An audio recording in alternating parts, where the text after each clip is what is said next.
Hello everyone and welcome to episode 82 of the WMMA 5 series here on the channel. This modern day UFC save as we will be going to California for this ESPN Plus card as Vince Luque, who of course just shockingly got a huge win in real life, of course, at the last pay-per-view for the UFC with his Anaconda choke. That was insane that he pulled that off. He was pretty much an underdog the whole way. I don't think anybody saw him pulling off that win, but he got it done even in short fashion as he takes on Colby Covington here in our main event. We do have one piece of mail to talk about, and that is, unfortunately, Alonzo Minfield has knee ligament damage and will not be in that main event now at the UFC Fight Night that was supposed to be happening as far as in a couple of weeks. So now it will be a Nasruddinov. As far as that is a huge pickup for him to now bump up to a main event spot. He's 21st, I want to say, on the rankings. Let's see if it'll load up. I don't know why it takes forever. It's because I clicked the picture. There we go. So 21st. So yeah, he's 11-1, 2-0 in the UFC right now. Looking to make it 3-0, and if he could beat Ryan Bader, that would be a huge, huge win. And for our, of course, rest of the card, Ray Borg, TJ Dillashaw, co-main event, Brian Ortega versus Kevin Aguilar, Christos Giagos taking on Spike Carlisle, who's been on an absolute tear at 155, Anthony Fluffy Hernandez, and Marc-Andre Barriat as a 185 belt middleweight contest. So basically each weight class being represented there. We got a welterweight, got a bantamweight, lightweight, featherweight, and we also have, of course, middleweight. And our main event of the prelim, though, a hell of a fight here. Josh Emmett and Cub Swanson. Two guys are definitely going to bring it. Justin Willis and Muhammad Usman. Roosevelt Roberts and Alex Nunez, as well as a 155 belt. Josh Fremd and Jordan Wright at a 185 belt. And Charles Air Jordan taking on Jalen Turner as a 155 belt. So no women's contest, which is kind of odd, but we got a hell of a show though. I think that a lot of these fights are going to be awesome, as especially as far as that Cub Swanson Josh Emmett bout. But Vince Luque and Colby Covington, very similar UFC records: 12-3, 12-2, 6-3 on the rankings. As far as I think stylistically, this is a really good matchup because Vince Luque, of course, a silent assassin, but he is somebody as a Black Zillions. He is pretty good on his back, but mainly as far as he is great when it comes to a scramble position and is able to grab a choke, whether it's a Darce or an Anaconda choke, like we saw in real life. But as far as he is somebody that also has a Muay Thai background too, so he could stand and bang with you, especially against Colby Covington, who does not really have that type of background. As far as for Colby Covington, 17-2 right now. But yeah, as far as Dong Hyun Kim and Rafael Dos Anjos, which he just knocked out Dos Anjos, which is huge to knock out. And that was a fantastic fight too here in the save. It's crazy. I mean, his only losses were to Stephen Thompson, Leon Edwards, and Michael Graves, which was the tough finale. As far as it's crazy. He's beaten Bilal Muhammad, finished Bilal Muhammad, knocked out Jalen Turner. He's beaten Mike Perry, which that went the distance, split decision. He's, funny enough, it's kind of crazy that, obviously, Bilal Muhammad, he's probably going to lose to Shavkat, so it doesn't matter. Fucking Shavkat, they just said that he had a tear in his MCL when he fought Ian Gary, so if Shavkat looked like that with a torn MCL, I can only imagine what he's going to do with Bilal Muhammad, who just had a bad toe when you kind of compare the two. But Colby Covington, as far as coming in with a little win streak too, he beat Santiago Ponzinibbio, and he also beat Gilbert Burns. As far as that went the distance, he has not finished anybody yet in the save. Actually, his last finish was Max Griffin, anyways, and that was August of 2016. Probably won't get a finish here tonight, just because Vince Luque is a tough motherfucker. But we'll see though. That should be an interesting one. I mean, Colby is the underdog in that fight, and I think that's the right call, even though he's ranked higher. Luque is a demon, so we'll see how that plays out. Then for Ray Borg and TJ Dillashaw, Ray Borg's the favorite. That's actually surprising. But both guys, as far as 13-5, 9-4 in the UFC, Ray Borg, second in the rankings. TJ Dillashaw, 11th. Of course, TJ just lost to Uriah Faber. For Ray Borg, though, the has Mexican Devil. He's on a little win streak here. Beat John Dawson, he beat Dominic Cruz, and he beat Brett Johns, which is huge wins. Hasn't had a good fight, though, yet in the save, which is pretty interesting, because that fight with Brett Johns, to be able to pull off that armbar, from what I remember, he was losing that fight. I could have swore that third round he got taken down, and he got the armbar from the bottom. I believe that's what happened. If memory serves me correct. It's kind of crazy, though. It is his third fight of the year. Of course, 5'4", kind of small for a bantamweight, but he's doing really well for himself. He hasn't lost yet in the save, so obviously there's a method to the madness. As for TJ Dillashaw, of course, he had the loss to Uriah Faber, but he did just beat Aljo. He went the distance with Aljamain Sterling, as of course, had the year off with his failed drug test, but he's. Looks like he's kind of back on the winning path, potentially. Getting that win over Aljo was huge, but Ray Borg's tough. So that's going to be a good little co-main, though, as far as on how that's going to play out. Brian Ortega in the Angel of Death, Kevin Aguilar. As far as both guys, kind of similar records, 5-2-1, 19-2. Kevin Aguilar's just got more fights under his belt, but as far as Ortega's got more UFC fights, and he is the favorite on this one, 4th and 8th on the featherweight ranking, so 2 top 10 featherweights battling it out on this card. Of course, from Torrance, California, T-City, as far as has, just a great Brazilian Jiu-Jitsu, especially he's great in the guard, but the way he can get submission, especially guillotine, he probably could have choked out Volkanovski with it. Just a crazy fight that was, but got the leg lock win over Chan Sung Jung as well earlier in the save. The Holloway fight was tough. Max dropped him, finished him. Just nothing he could do, really. Pretty brutal stuff. As far as Ortega, I don't know if he can potentially get into that title contender series again, as far as being a guy that could potentially be the featherweight champion of the world. But Kevin Aguilar, Renzo Gracie Academy guy.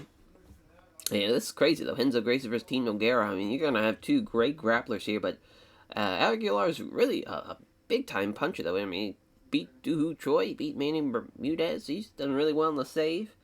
2 finishes. His first ESPN Plus card ever, I think. Well, no, it says it's a fight night, but it was on ESPN Plus, so I was assuming that was on ESPN Plus. As, he's someone, he's looking for his 20th win, too. He's the underdog in this fight. But the Cali native will probably want to get this big win. As the Spartan, Christos Giagos, taking on Spike, the Alfred Ginger Carlisle, my God. 2 California natives, Hawthorne and Del Mar. 4-4 is Christos Giagos, and for Spike Carlisle, though, 3-0, and he has been on a tear, 13-1, and he is now ranked. He's ranked 20th, actually. He's actually the higher ranked guy in this fight, but he beat Drakkar Klaus in the first round. He knocked out Carlos Diego Ferreira. He knocked out Mark Madsen in his debut in the first round. You can see in the save, he was a king of the cage guy that was knocking people out. He hasn't faced the third round in his last 6 fights. Will he make it 7 in a row without reaching the third round? We'll see. And, Spike might fight a top 15 guy if he gets this win tonight. Anthony Fluffy Hernandez and Marc-Andre Powerbar Boreat, the Quebec native, taking on the Dunningen, California native in Anthony Hernandez. 4-1, though, for Anthony Hernandez. 3-3 for Boreat. Another close fight, though. 2 guys that are, they're not ranked, but this is a close one. And both guys are potentially looking to get ranked, especially for Anthony Hernandez, who I believe was ranked at one time, but now kind of has dropped away out of the rankings. Even though he's on a little 3-fight win streak, gotten an armbar over Darren Wynn. He's gotten 2 decision wins, a couple of 30-27s. He's looked good. And, he's in the prime of his career right now. And he's, 6-foot middleweight. For Marc-Andre Boreat, he's a tough dude. TriStar Gym guy, obviously, had a Canada. But as far as I forget where exactly that gym is. Oh no, he's ranked 16th. I thought Marc-Andre Bourriat was ranked. So I'm glad it said that. But yeah, he had 3 wins in 2020. Had the tough loss to Brad Tavares, which Brad Tavares is a top 10 guy, so you can't really fault him there. He went the distance with him, though, damn near. Went into the 3rd round. The leg kicks were just too much for him. But yeah, had a slow start. Got it back on the right track. And now, as a ranked 16th, taking on somebody in Fluffy Hernandez, who's on the rise. Should be a fun way to kick off the main card. For Josh Emmett, Cub Swanson. 2 guys that never fought before as well. Similar age, Sacramento, California for Josh Emmett, Palm Springs, California for Cub Swanson. I mean, we all know Josh Emmett hits like a fucking truck, especially for somebody that's a featherweight. Cub Swanson, of course, a talented veteran, a guy that can kind of do it all, but a good stand-up guy, for sure. And a guy that is just tough as shit. For Josh Emmett, though, it's funny he got choked out by Bryce Mitchell, which obviously in real life he sent him into another fucking another realm. And as far as he had the loss to Chan Sung Jung in the save, got the Kimura loss to Arnold Allen too. But he's fought some tough guys. Jeremy Stevens knocked out Michael Johnson, knocked out Ricardo Lamos. He's fought Desmond Green, which I think he didn't go back into the fight there. I believe that's what happened there. And but he did beat Enrique Barzola at least, so he at least has 8 wins in the save. But that was his last bad fight. Don't think it's going to be a bad one here with Cub Swanson. These 2 guys are almost a match made in heaven. The way they fight, very stylistically the same. As far as Team Alpha Male guy, of course, for Josh Emmett. For Cub Swanson, though, he just lost to Zabaria in his last fight back in February. But he did knock out Chaz Skelly in the first 20 seconds or so. He went to distance with Cron Gracie, which, again, it's just crazy. Cron Gracie was just on the main card of a pay-per-view. Of course, the Doohoo Choi fight, which it's hilarious. That's rated decent when that's now in the fucking Hall of Fame. And is one of the best fights you'll ever see. But for Cub Swanson, he, although smaller for a featherweight 5'7", but he is, he's looking to make a big win in California. Both California kids looking to get a big win to a main event, the prelim, for Muhammad Usman. He's on a tear right now. He's taking on Justin Willis, and he's a heavy favorite against Justin Willis, which is pretty crazy because Justin Willis at 10-3 and 5-2 in the UFC. He is ranked very, very high at 17. This is definitely his toughest fight for Muhammad Usman. He did beat Shamil as well, which was kind of crazy. And he knocked out Jared Roseholt, who was 3rd when he knocked him out, which is just crazy. That was in the PFL, though, so that was PFL rankings. He's beaten Mark Hunt. He's beaten, fighting Chris Blades, rather. About to say Chris Blades. Chris Blades. Kind of crazy, but yeah, the Steve Mowry fight. Steve Mowry's a big motherfucker. Being 6'3", that's a tough guy to fight. But Muhammad Usman, 11-1, 2-0 in the UFC. Looking to make it 3-0. And looking to get a number beside his name here if he gets this win. He beat Blagoy in his last fight, who was ranked. He knocked him out. He's gotten a submission win, too, before that at Fight Island. His first ESPN card. So he's looking to show off and show out.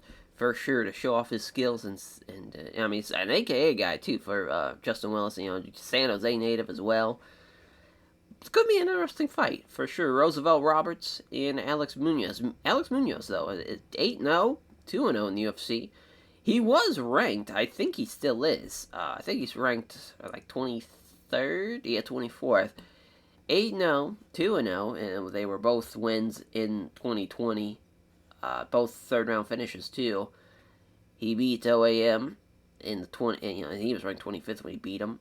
He taking on Roosevelt Roberts though. I mean, this is a tough dude for sure. As far as 4-1, 10-1 overall, he's is a California native too. It's crazy to see how much of a favorite Munoz is. That shows you how talented he is. Because really, his only loss was to Bichel. He beat Gutet, as far as Guti, rather, as I believe I found out, but he got a knee bar right at the end of the 3rd round. That was another ESPN Plus card, so he's back on ESPN for the 5th time in a row. Yeah, that's kind of crazy. But, a pretty big as far as pretty big 155er is Roosevelt Roberts at 6'1". We'll see if maybe he'll have a reach advantage or anything going into that fight, because obviously the odds had it to very much having Alex Munoz as the favorite, as Josh Fremd and Jordan Beverly Hills Ninja, right? The Beverly Hills native is, of course, fun nickname. Lost his first fight here in the UFC, but it was against Edmund Shabazam, so that was a tough fight. But he got 30-27 too, which was pretty tough. We'll see how he does against Josh Fremd, who I believe won in his debut. Yes, he was 1-0 in the UFC, and he's 12-2, so similar records for sure. Just and he beat Greg Zari, who's fought some tough guys. Took him a while to put him away, but he is a tough motherfucker. But yeah, kickboxer versus freestyle fighter and Jordan Wright. Jordan Wright's the favorite. We'll see if he can get it done in his first win. And for the Tarantula, Jalen Turner taking on Charles Air Jordan. 11-3, 9-6, 2-2, 2-1. Jalen Turner, the heavy favorite, which of course he is. I mean, this motherfucker is just a mismatch for anybody that's a 155er at 6'3". Crazy he lost to Medic, though. Did not think he was going to lose that fight. He beat Alex De Silva. He just has not gotten his feet, as far as on the ground and gotten rolling.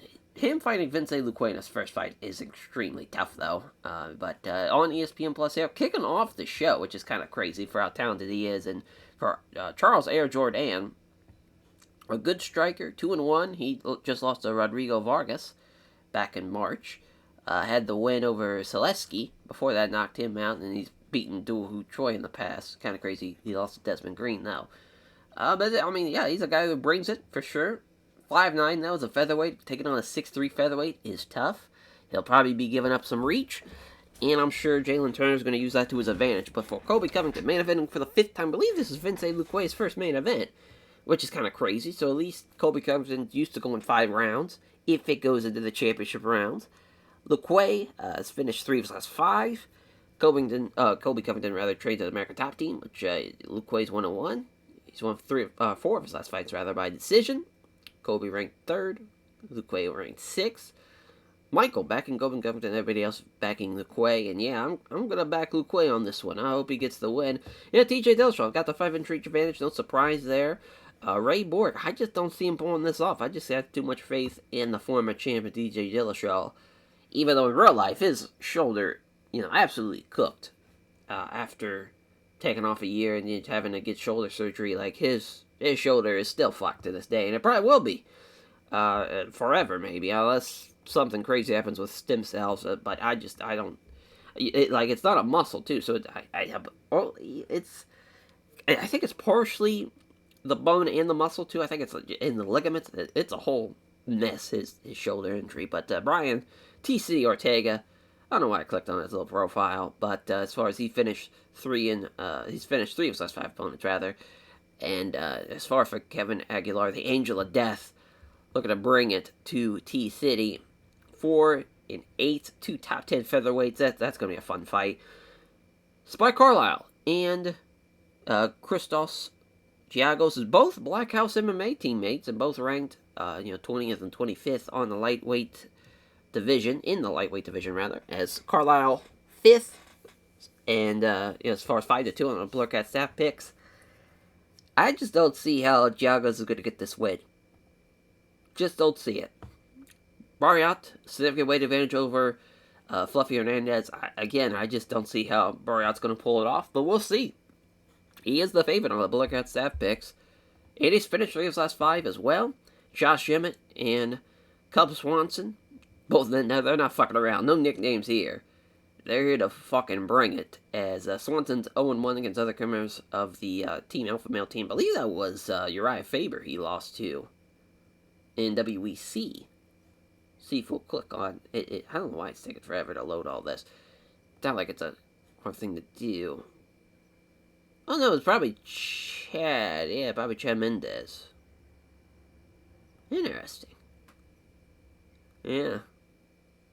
Pretty wild. It's kind of wild. He lost to Frank Yeager too, but yeah, Frankie's a tough guy. Tough guy. At that time, Frankie was kind of towards the end of his prime, which I was kind of like, wow, that's wild. But And he's lost to Money Moicano, too. Yeah, just had a tough go of it, but at least now he's gotten some wins. We'll see how he does against Josh Emmett. For Muhammad, the Moto Usman, and Justin Buff Willis. Of course, Willis is going to have some tough time, though. And, yeah, I mean, he's got a significant weight advantage, but I don't think it's going to matter. I think Muhammad Usman's going to run right through him, unfortunately. Yeah, Roosevelt Roberts does have a 5-inch reach advantage, even though Munoz has the larger margin of favoritism on the betting line. I just don't see it. I think Roosevelt Roberts is going to give him a bit of a fight here. We'll see. And then Josh Fremd and Jordan, the Beverly Hills Ninja, are right. I think it's something a little closer too. I think with his kickboxing for Josh Fremd, I think anything can happen.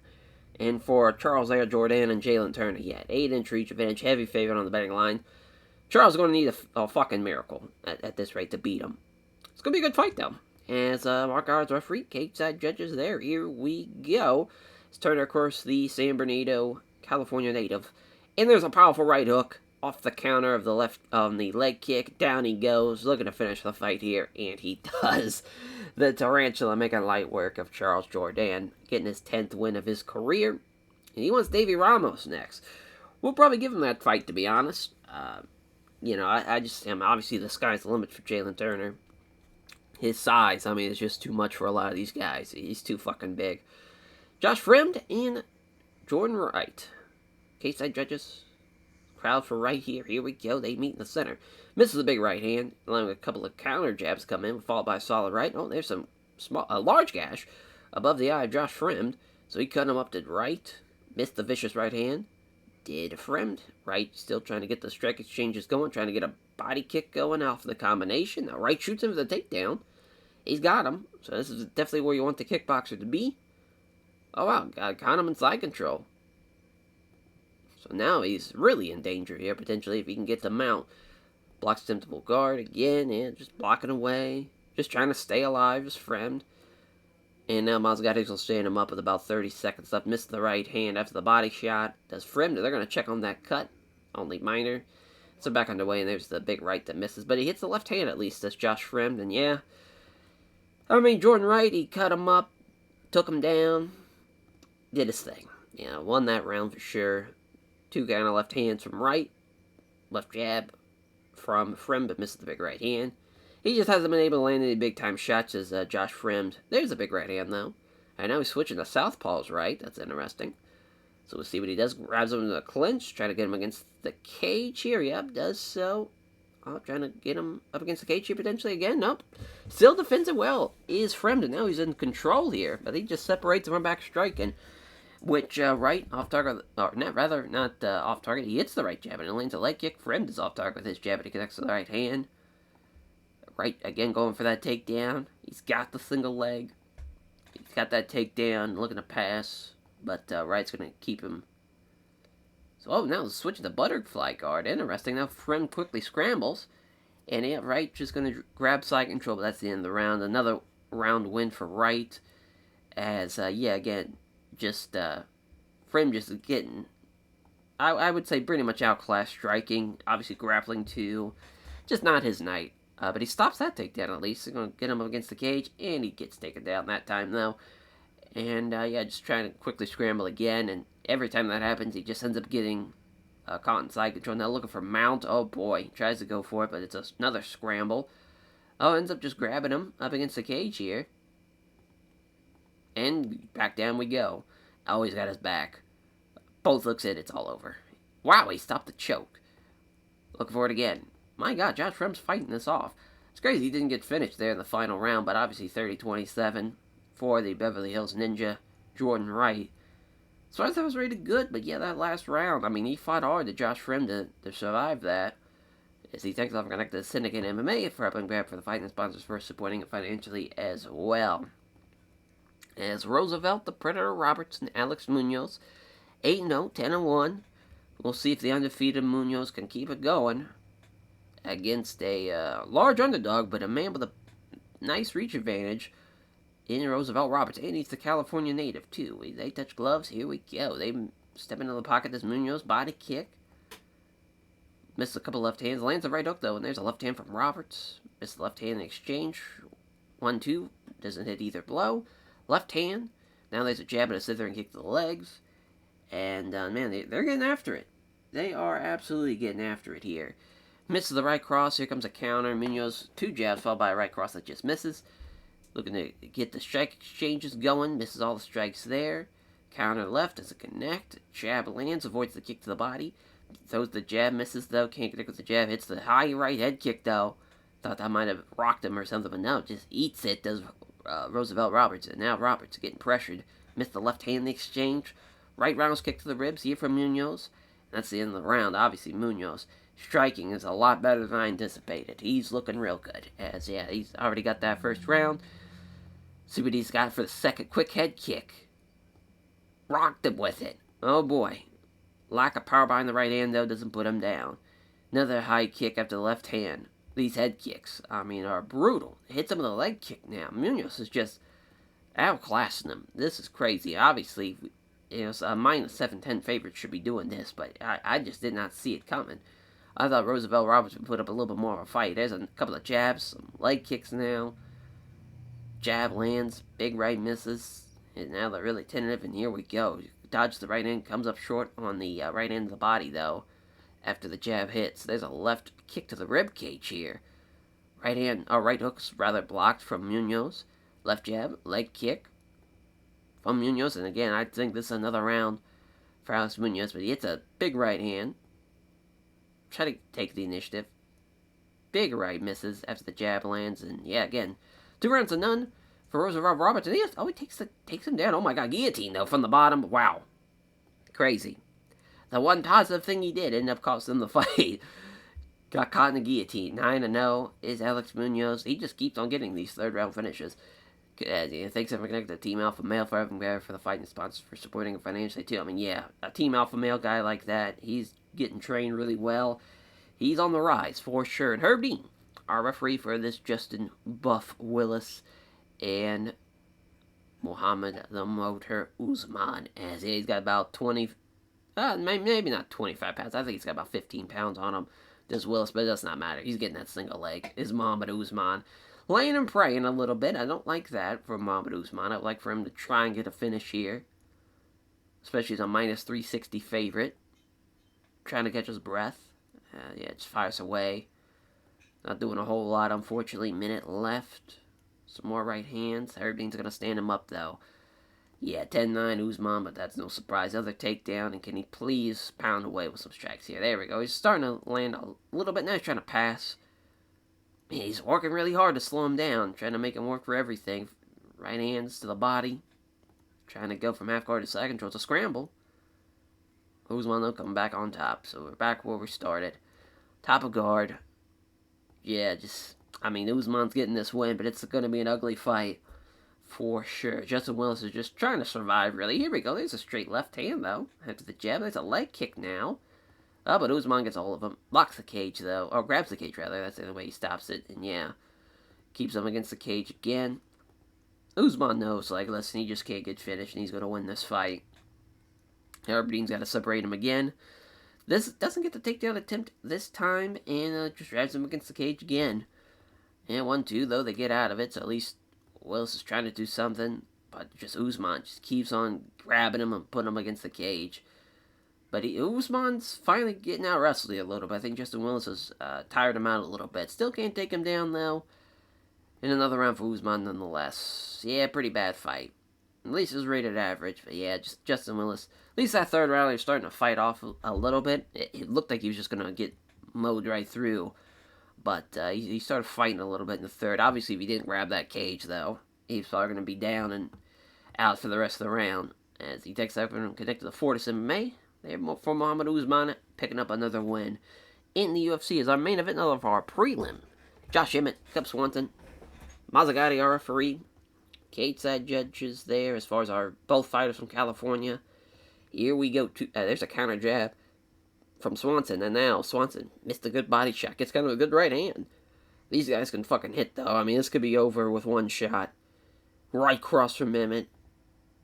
Slipping past the right hook to Swanson. Takes the jab to the right hand, and they fails to connect. I mean, Cub's a tough dude, though. Scores with the jab, right hand, taking on the gloves. Left jab, left round kick to the body. Glancing below the high kick after the jab. That could have been it if he landed that high kick. Oh, my lord. Massive right on the jaw. Down goes Emmett. Cub Swanson might just finish him here, and he does.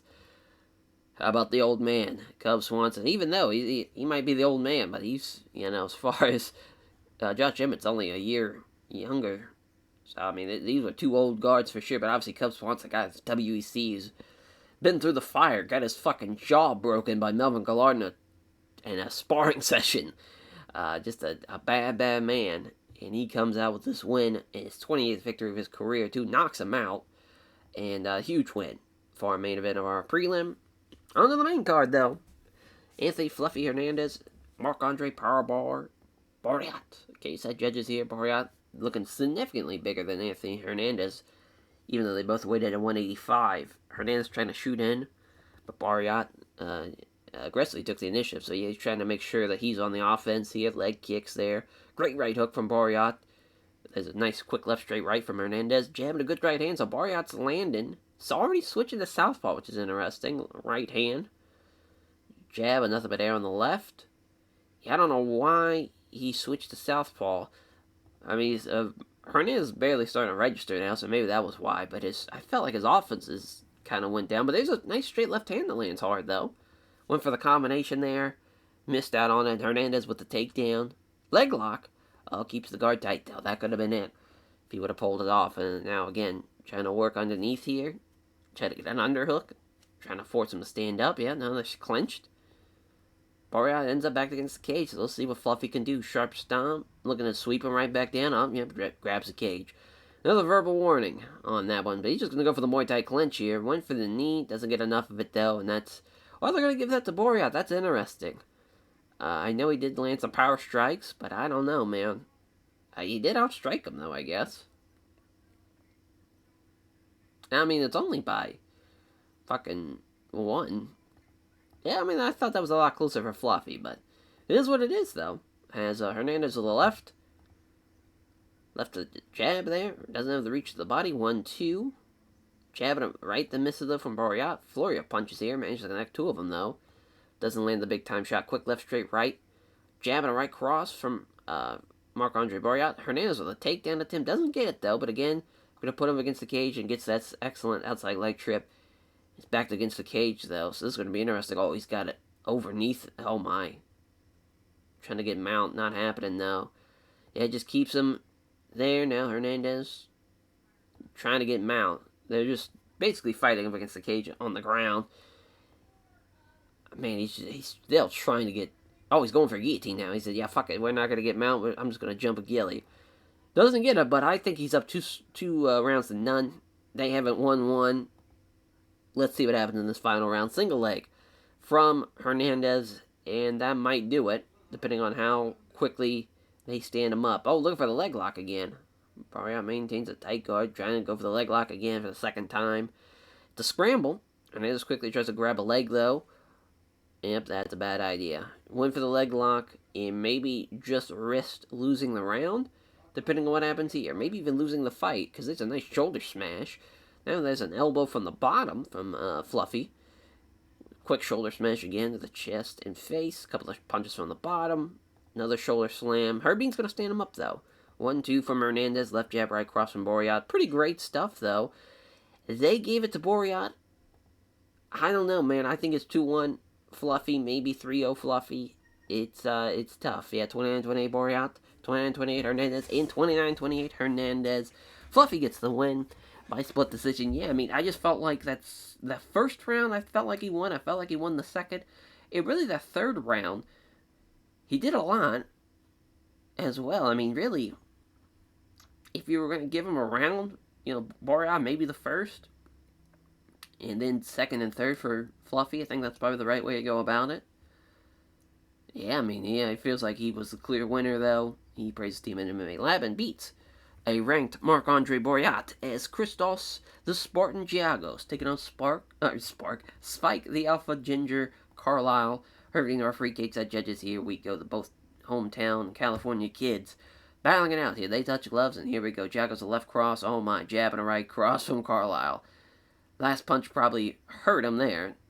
Jago's trying to smile to shake it off a little bit. There went for the head kick, though, to Carlisle. That would have been a fight ended for sure. Jago's a left hook off the counter. Counters right in with a right cross. Does Carlisle. Now he's switching to southpaw. Blocks a leg kick. Counters with a quick right jab and a low kick. Doesn't connect, though. Man, these guys are going for it. Missed the high kick. Jagos comes in with a quick left kick to the rib cage. Jagos a left jab and a low kick, though, that missed.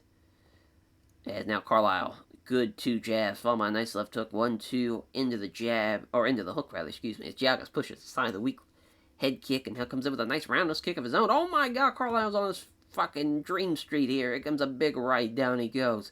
The run of Spike Carlisle ends tonight as Christos, the Spartan Giagos, knocks him out. Unreal. What a win. What an upset. What a fight, though. And he praised his team at Blackhouse. I mean, that's what happened. Blackhouse teammates there, you knew they were going to be ready for it. And they delivered in a big, big way as Brian T-City Ortega versus Kevin, the Angel of Death Aguilar. Steve Miles got a referee cage side judges here. Here we go. They take down attempt from Ortega already. Can't get him down, but he's going to just push him against the cage. Trip him. Yep, that's excellent. That's like, or inside leg trip, rather. That's interesting. Ortega's left in half guard. Trying to pass. Yeah, scramble. Drives him against the cage again. Another sweep. Another inside leg trip again. So we're back where we just were. So 2 takedowns already for Ortega. He's looking really good tonight as far as grappling-wise. I don't know if he's going to be able to get anything going off of Kevin Aguilar, though. His grappling defense has been pretty good tonight as well. Zed trying to throw some hands here. Looking for Kimura, though. Yep, that's it. He just needed 1 submission. Great stuff from T-City here. Brian Ortega. Great stuff. Great stuff there. Big win. Yeah, minus 300 favorite for sure. You knew he was going to go out there and get the victory, but he made light work of a guy that's in the top 10, and he praises everyone and thanks everyone connected to Team Noguera for helping him prepare for the fight, and his sponsor for supporting him financially as well. It's our co-main event. Ray Borg, TJ Dillashaw. Mark out our referee. Both wrestlers, of course, the Sacramento native and the former Team Alpha Male. Fucking snake in the grass, TJ Dillashaw. But here we go, trying to get in close. Dillashaw doesn't shove his opponent with a combination of a low kick. Borg steps in. 1-2. Borg avoids it, though. Borg gets a hold of him, though. Trying to get him against the cage. Oh, boy. Ray Borg's going to out-wrestle TJ Dillashaw. Did not see that coming. But they're just going to be up against the cage. So nothing really coming out of that. Here comes a right to the body, though, at least, from Dillashaw. Now here comes a takedown attempt from Borg. He got him. Got the single leg. Scramble, though, already. And they're back on their feet. So that didn't take long. Borg again trying to take the initiative. Oh, he caught him. Damn. Caught the spinning back kick. So now Borg's probably going to take him down off of that. Wow. I can't believe he didn't take him down. When you catch somebody spinning back kick and you don't take him down, that's some crazy balance from TJ Dillashaw. And that's going to be Ray Borg's round for sure. Now Ray Borg looking for the takedown. Can't take him down. Not going down is TJ Dillashaw, though. Just he is a tough guy to put away, is TJ Dillashaw. Left hand. Doesn't hit the leg kick. Preparing to throw it in. If jab now. 1-2. Lands the jab at a low kick. Shoots in fast again. He got the takedown. Keeps him guessing. A few quick strikes. Some elbows now. Tries to pass guard. They're scrambling. Leaves him on his back. Few weak looking punches. Tries to get his leg free and get a better position again. Trying to pass. They find themselves scrambling again. Up first. Quickly grabs him against the cage. Yeah, I mean, this is kind of what we thought could happen between these two wrestlers. Where it's just a whole bunch of scrambles. Nobody really getting the best of each other. That's pretty much what's been happening. Ray Borg has been the initiator of the takedown sequences, and unfortunately, he's up 2 rounds to none of TJ Dillashaw. We'll see what he can do here. Maybe a big right hand, but he missed it. Caught him with a big right hook there. Cut him up there. But Ray Borg, again, is going to try and take him down. Oh, he grabs the cage to block it. A lot of cage grabbing tonight. Don't love that. And he's going for another trip. Double underhook. Oh, Greco-Roman slam. Tough. Tough. Borg. Oh, now Borg's trying to get something going. Looking for side control. Is Dillashaw not happening, though? Pounds away. At least Dillashaw got a Greco-Roman slam there. That was huge. To be able to take him down, at least maybe win a round. Yeah, he definitely won it. 29-28 for the Taz Mexican Devil for Ray Borg. Yeah, I mean, that was a tough one. Because that's wrestling 101 for you. I mean, both guys were really grappling heavy. That second round, though, if Dillashaw could have done maybe a little bit more, maybe could have swung it, but he just could not. Ray Borg was passing well. He was doing everything he could. See, name checks over at Onyx Sports and all of his various sponsors and all of his friend, family, and supporters again. I mean, Ray Borg looking to make another run at the title with that win as our main event, Vince Luque versus Colby Covington. Mark Goddard again, our referee. Kate side judges here. Covington, big ovation maybe for the California native. I'm assuming even people would boo the man as the hometown kid. As here we go. Covington just not even touching gloves. He's gonna shoot in. Guillotine. Yeah, Luque does it in 30-some seconds. 45 seconds, actually, by the way, by the time it got all said and done. Gets his 20th win. That's exactly what Vince Luque can do. If he can get a guillotine, a Doris, an anaconda choke, it's it. He's not losing. He is going to choke you out. What a win for Vince Luque. Gets the win for the Black Zillions, too, and here, I mean, Colby Covington had the advantage of being a guy that's used to being in championship rounds and all that, and only to lose in 45 seconds. It gets caught with a guillotine. A lot of submissions, though, tonight. 3 submissions. Almost, the same amount of finishes on, with punches. That's kind of crazy. But yeah, I mean, we increased our popularity in some places, decreased in others, and some and other places remain the same. So, a little bit of a mixed bag there. We increased it a lot in Japan, in Africa, in America, of course. So, yeah, you can't really beat that. Oh, not Africa. I actually lost some in Africa. We gained some a little bit, though, in South America. So that's nice. Yeah, I mean, we looked pretty good tonight. I felt like from the show perspective. We didn't get a lot of people in the stands, unfortunately. But, yeah, we'll give a... Actually, I don't know if we're going to give a performance bonus. Maybe to Cub Swanson. Yeah, Dallas Munoz. And that'll probably be it. Everybody else pretty much, is par for the course. Really, Maybe Christos, we'll give him a performance bonus. Fuck it. Luque was great. He was great tonight. Yeah, we still made about $4 million. Not bad at all. Well, that will do it, though, for this episode. Thank you all for watching, and we'll catch you guys next time. Take care, everyone.